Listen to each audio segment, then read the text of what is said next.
In the early 1940s, one of the most ambitious construction projects in North America began, the Alaska Highway. Stretching over 1,500 miles through rugged mountains, endless forests, and frozen tundra, this road was more than an engineering challenge. It was a lifeline.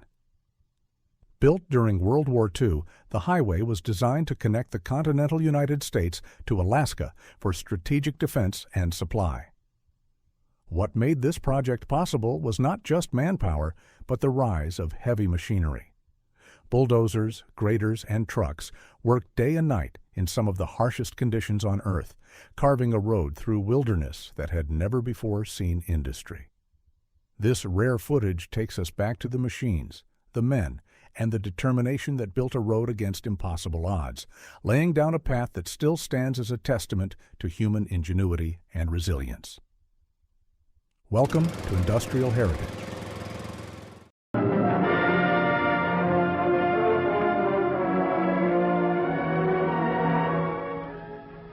When the Japs bombed Pearl Harbor, they upset our thinking about a great many things, including Alaska.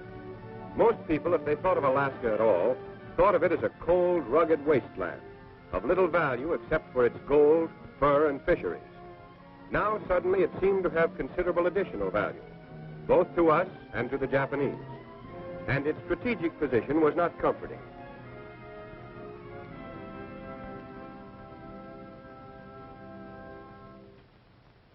From Alaska, the Aleutian Islands stretched out invitingly toward a shrewd and daring enemy. The great Japanese air and naval base at Paramushiro was only 750 miles from Attu. Attu was only 1,200 miles from the mainland of Alaska. And Japs in Alaska would be a direct threat to the west coast of America and also to the interior. Alaska's long and broken coastline was weakly defended. Our bases were few and far between. And our only means of supplying them was by sea or by air.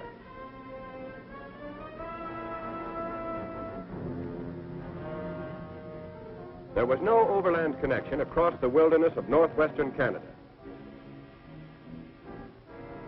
Not even a trail.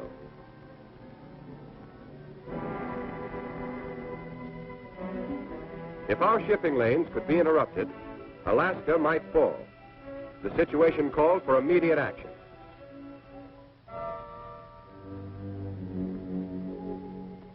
The Canadian government had already carved out a series of 5 airports between Edmonton, Alberta, and Whitehorse, Yukon Territory.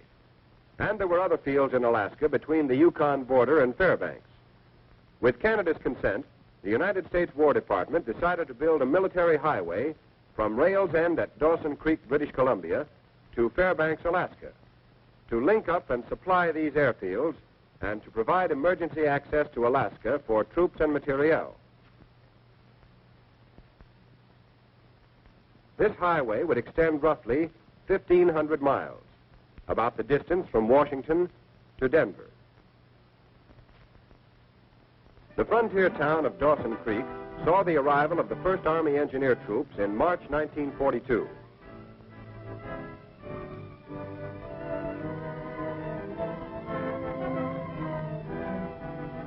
Here they set up a camp.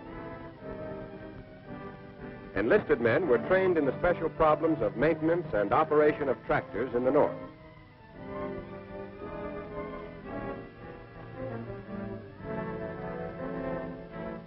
Their stiff workouts in sub-zero weather over the surrounding hills soon produced skilled cat skinners.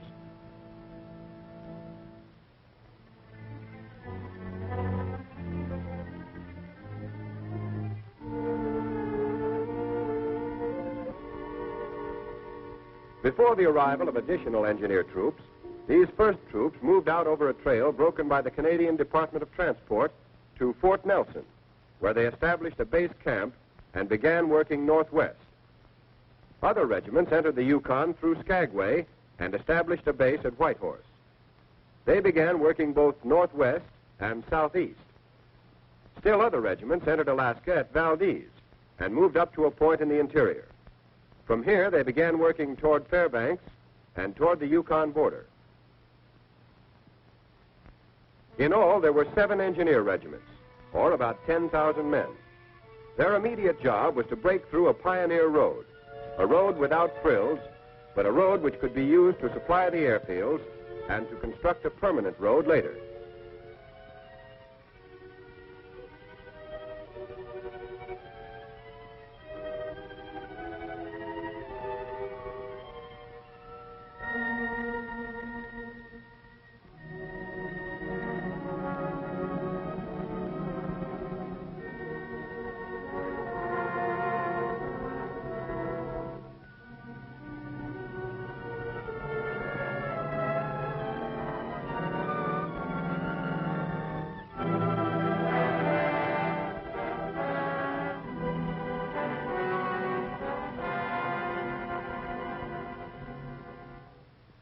All spring and summer, the troops hacked, cut, and gouged their way through the wilderness.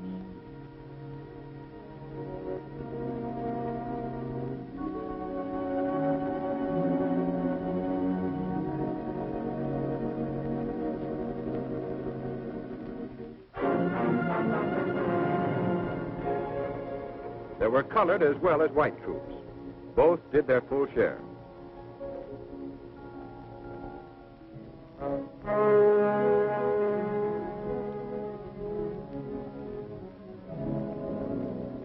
They cut around mountainsides and across valleys.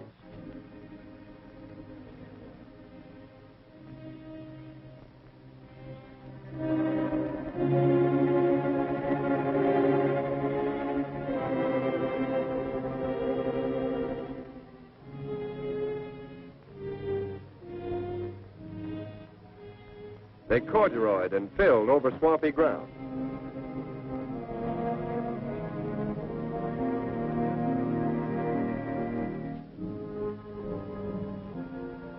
They slithered in the mud of thawing ground frost.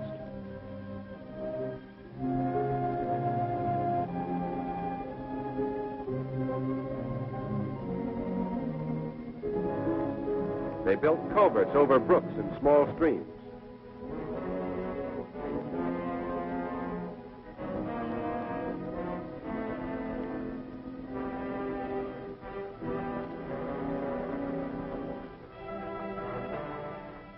They built bridges over mountain torrents and full-fledged rivers.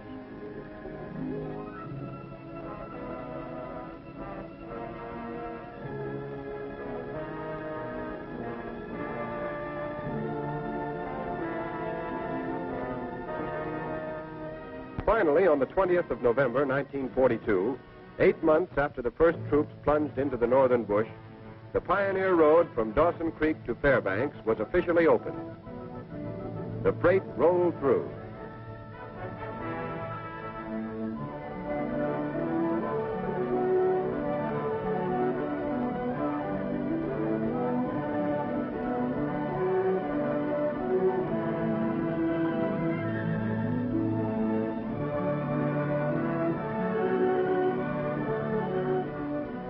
And the truck drivers were surprised to find that the road was much better than they expected. In fact, considering its length, more than 1,500 miles, the difficulties of terrain and climate, and the remarkably short time of construction, it was one of the wonders of the modern world.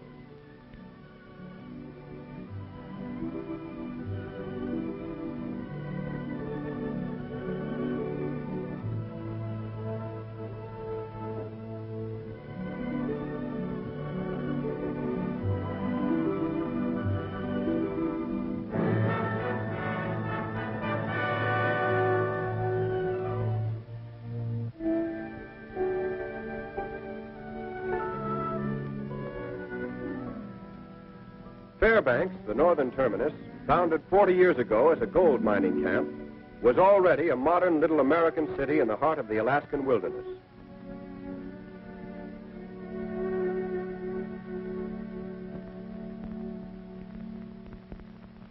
Of course, the highway was still largely a winter road, usable in some sections only when the ground was frozen. Its bridges were temporary, and many of them would be washed out by the ice and floods in the spring.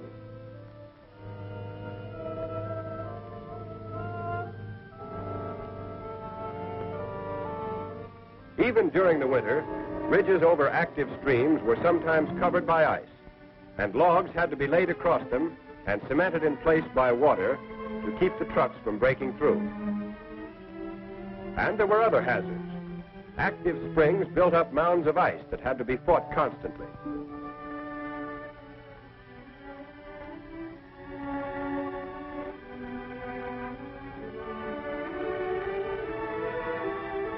When culverts plugged up and ice mushroomed over the road, it had to be cleared, even at 40 below.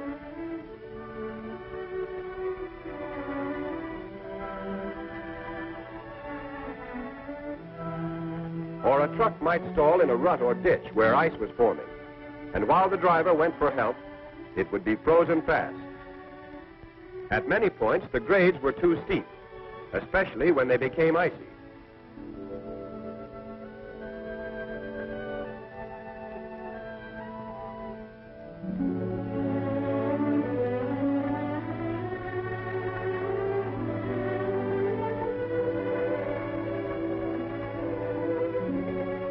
Sanding machines worked constantly, but it was impossible to keep the road safe at all times and places.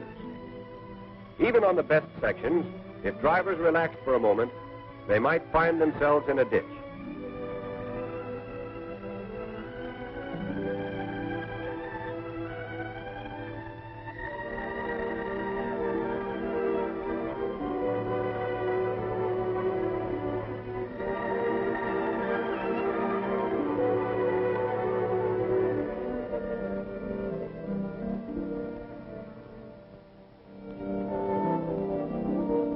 Tow cars worked the clock round, patrolling up and down the highway, dragging trucks out of trouble whenever they found them.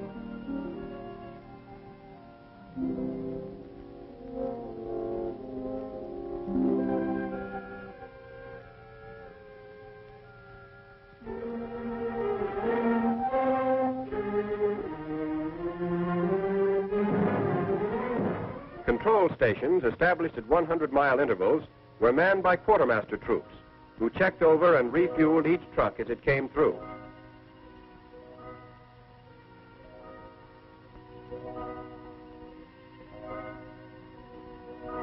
Troops had to repair and service their equipment as best they could, but repair facilities were badly overtaxed. Both spare parts and mechanics were scarce. Many trucks were deadlined for weeks at a time.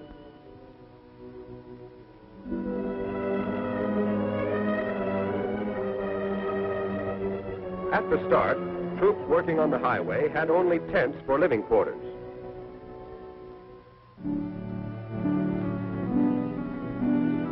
By the beginning of 1943, however, most of them were living in Quonset huts. Sometimes, for added warmth, they were banked with sawdust. They came in sections and could be erected in a few hours. Following closely behind the soldiers who built the Pioneer Road came civilian contractors to turn it into a permanent, all-weather road. They established their own camps and repair facilities at vantage points along the route.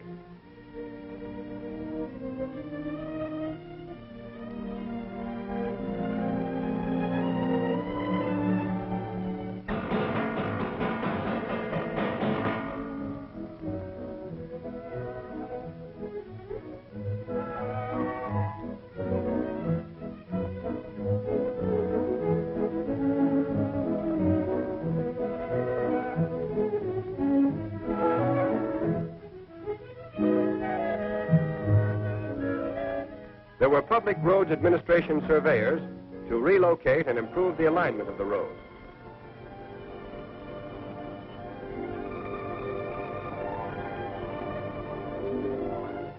There were skilled crews with power shovels to widen the road and cut down grades.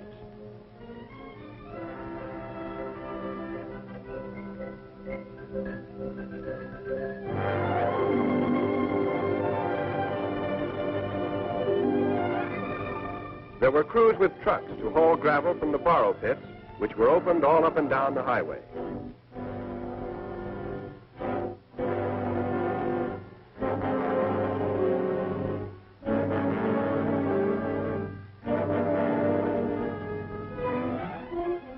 There were dirt moving machines as well as trucks to build up the road. There were bulldozers to spread and pack the gravel.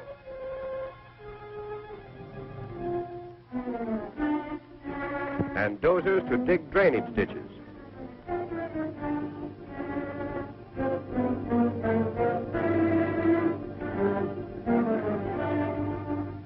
There were motor graders to smooth the surface. There were skilled structural workers and carpenters to build permanent bridges, replacing the temporary ones of the engineers.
As ice formed in lily pads on the rivers, strange new patterns in steel rose against the cold northern sky. There were telephone crews to put in a line stretching the entire length of the highway. The Signal Corps directed the work, and its men did the pioneering.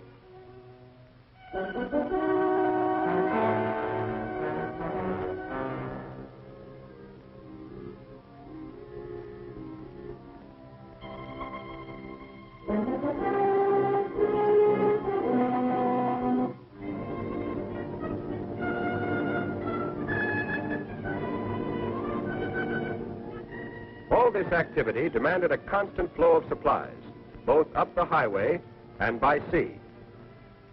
The Japs, although they had been entrenched in the Aleutians since June of 1942, were unable to interfere with coastwise shipping to Alaska.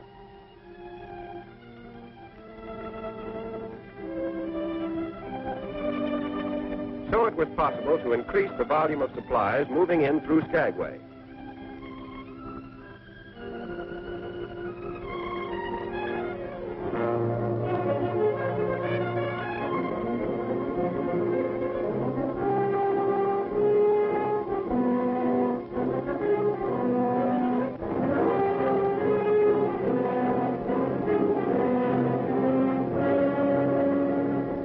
Rainy, windswept Skagway was built up as the gateway to the fabulous Klondike during the gold rush of '97 and '98, when gamblers and desperados like Soapy Smith held sway. Then it became a ghost town, surviving only as a small port and railroad terminal, attracting a few hundred tourists each summer.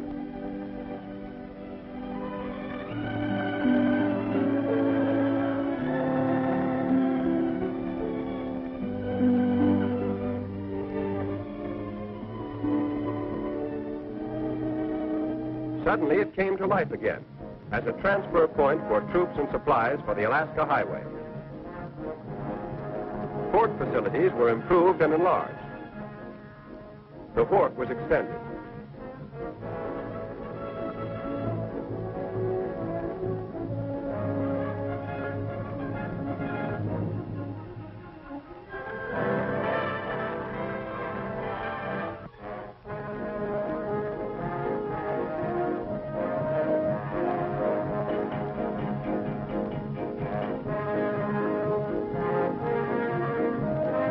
Now, freighters coming up the inside passage from Prince Rupert in British Columbia could be unloaded quickly and easily.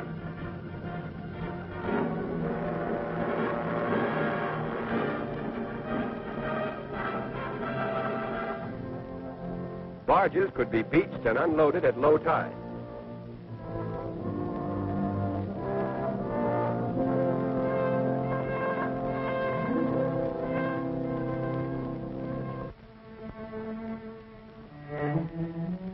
Skagway, supplies moved across the mountains on the narrow-gauge White Pass and Yukon Railway. This winding railway is one of the steepest in the world. It follows closely the famous Trail of 98, on which many a man lost his life climbing its icy ledges on his way to the Klondike. To make sure the railway would continue to operate during the emergency, the Army leased it and installed a railroad operating battalion to run it. All winter long, in spite of cold and snow and treacherous rock slides, these trainmen in uniform kept supplies and equipment rolling steadily the 110 miles into Whitehorse.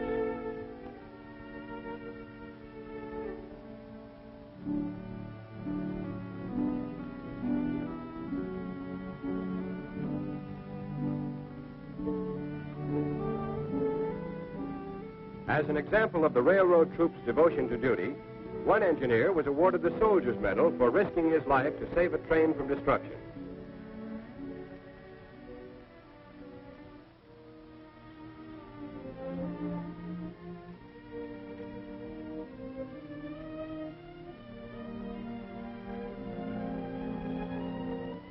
Whitehorse, at the head of navigation on the Yukon River, 40 years ago in its gold rush heyday, boasted a population of 20,000 people, which later dwindled to a few hundred.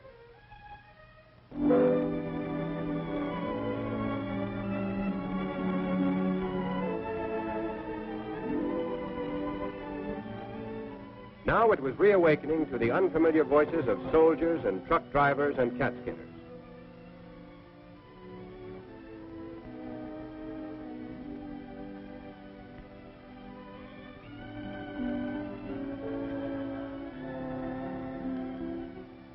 On through the spring and summer, the road building continued.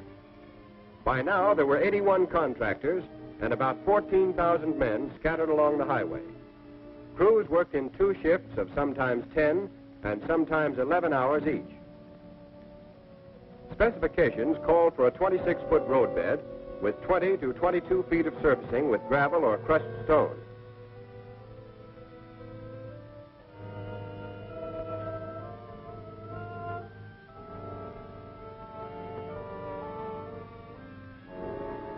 And in addition to the highway itself, an important supplement was being built, the Haines Cutoff. Running from Haines in the Alaska Panhandle, 160 miles north to a point on the highway 95 miles west of Whitehorse, the cutoff was designed to relieve the strain on the White Pass and Yukon Railway. It was begun in the spring of 1943, with engineer troops pioneering the road south from the Alaska Highway.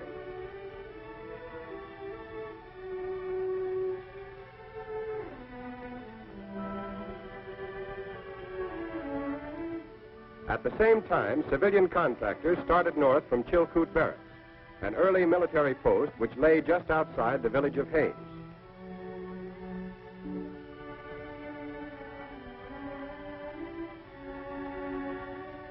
For the first 42 miles, an old motor road was improved, widened, and in places relocated.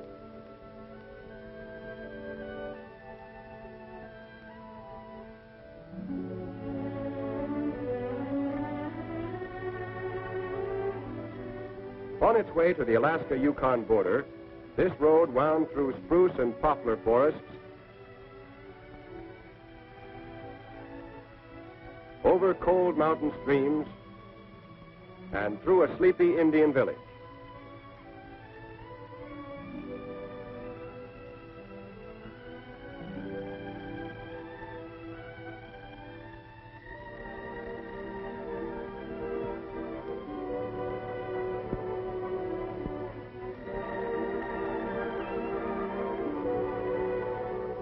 From the border northward, the route followed an old pack trail. Here the contractors started from scratch, clearing timber, grading, and surfacing.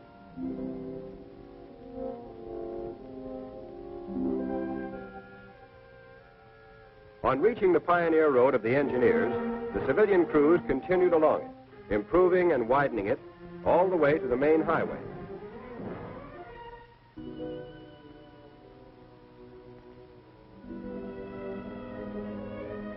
When the Haines Cutoff was finished in the fall of 1943, the Alaska Highway had an all-weather connection with Tidewater.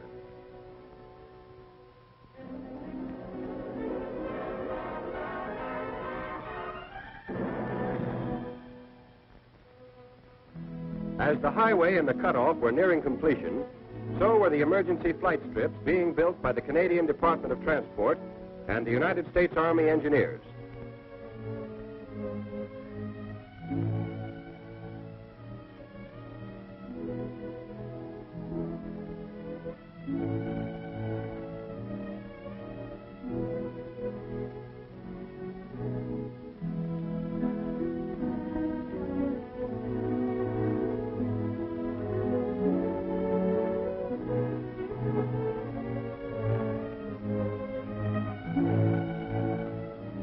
These strips were spaced between airports to provide a safe landing surface for pilots who suddenly ran into trouble.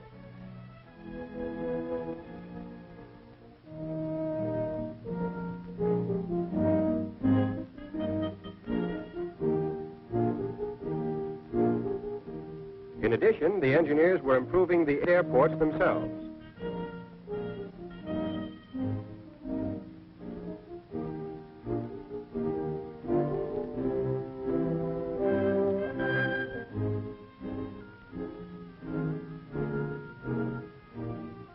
Extra hangars were built.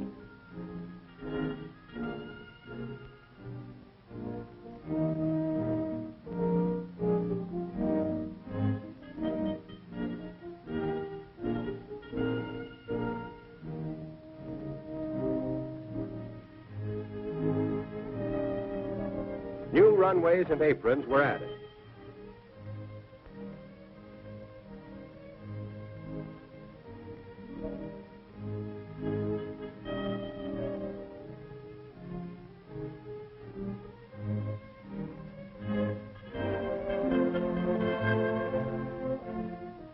These airports were enlarged and the flight strips were built not only to speed American planes into Alaska, but also to service red-starred fighters and bombers being ferried on Lend-Lease direct to Russia.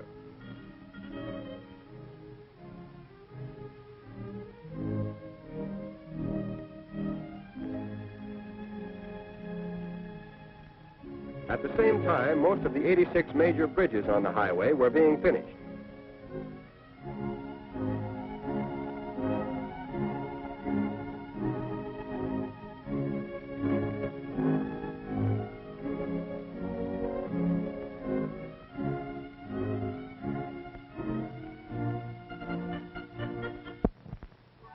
The largest of these was the Peace River Bridge, spanning one of the great rivers of the North. Near the southern end of the highway, the bridge is 2,275 feet long, with 2 suspension towers reaching 200 feet high, and a concrete deck 24 feet wide. The bridge was officially opened in August 1943.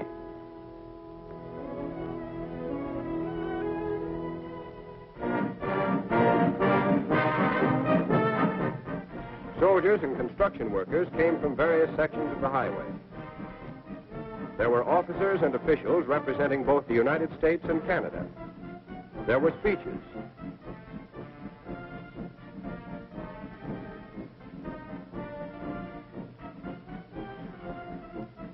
There was a ribbon to be cut. But the crowd didn't need to be told of the importance of the occasion. The towering bridge itself was ample evidence of the new day dawning in the North.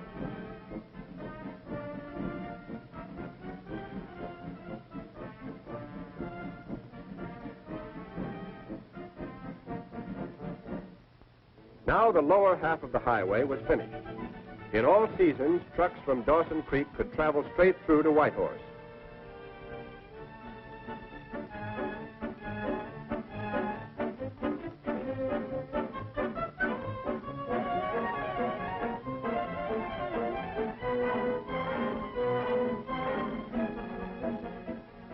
At intervals of about 100 miles, there were relay stations where the trucks were checked over and refueled.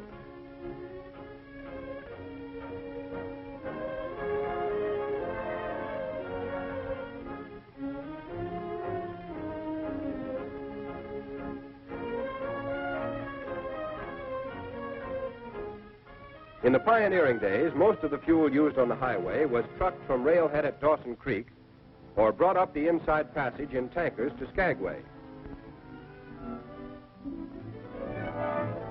But with the completion of the canal project, with its refinery and network of pipelines, the Alaska Highway had its own fueling system.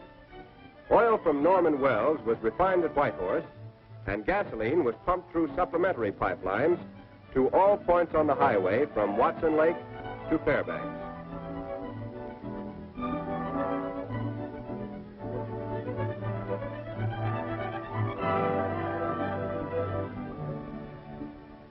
By October 1943, there was only one gap left in the highway. It was just east of the Alaska-Yukon border. On the 13th of October, the remaining gap was only a few hundred feet. There were two crews working toward each other. In this section, there was permanent ground frost. That meant the ground stayed frozen all summer long, down to a depth of 50 or 60 feet. If the surface cover of moss and vegetation were disturbed, the ground would quickly thaw and become a quagmire. So the contractors used a road-building technique peculiar to the North. Rock, fill, and gravel were spilled out on the ground and carefully spread over the surface. In this way, insulation was added to that already provided by nature, and the frost was permanently locked in.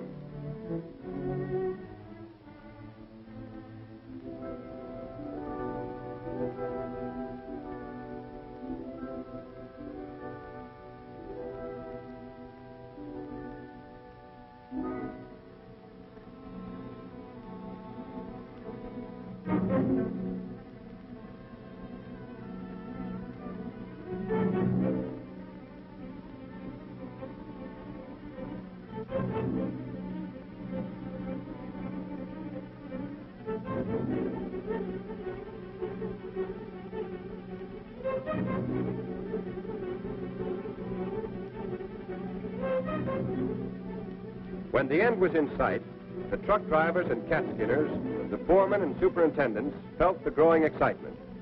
They were witnessing the climax of 20 long months of toil by 25,000 men.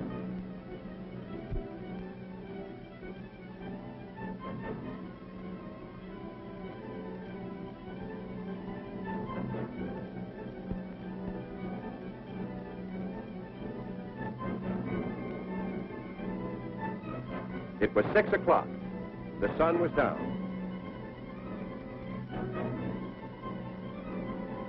The bulldozers moved in. Their blades touched. The Alaska Highway was finished.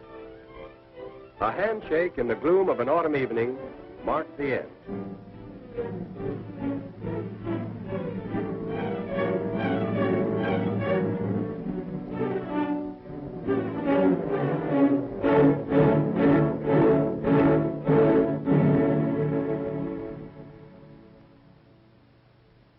This is the road these men built.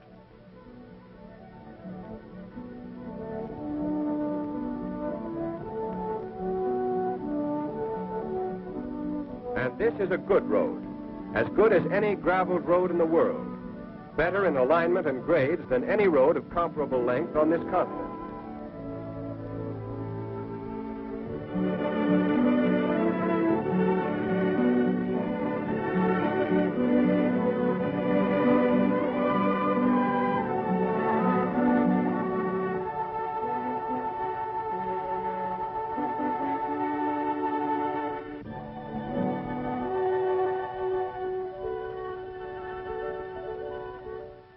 But the Alaska Highway is much more than a road, much more than a brilliant construction feat. It is the backbone of our military position in the far northwest. Its smooth surface provides a safe, all-weather route for trucks and cars from the transportation network of southern Canada to the interior of Alaska. Through the 1,600 miles of integrated canal pipelines, fuel to supply the road, the airports, and the flight strips is readily available. Now we can press home the attack.